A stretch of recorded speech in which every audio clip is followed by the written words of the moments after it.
After we consume a meal, particularly one high in carbohydrates, carbohydrates are broken down in the gastrointestinal tract as simple sugars, such as glucose. Glucose will enter the blood, which will increase in amount.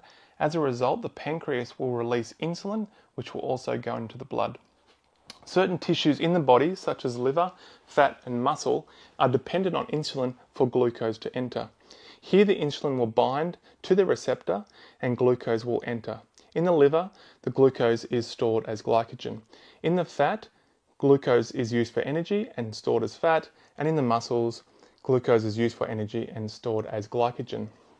In diabetes, we have a dysfunction of this process.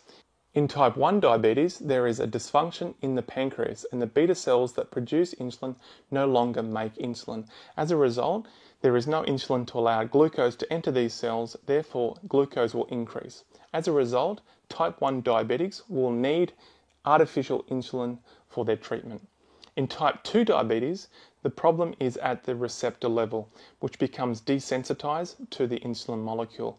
As a result, blood sugar can't enter, glucose can't enter these cells, blood sugar levels increase. The pancreas tries to counter this by producing more insulin, but over time the pancreas becomes exhausted and can no longer produce adequate amounts of insulin.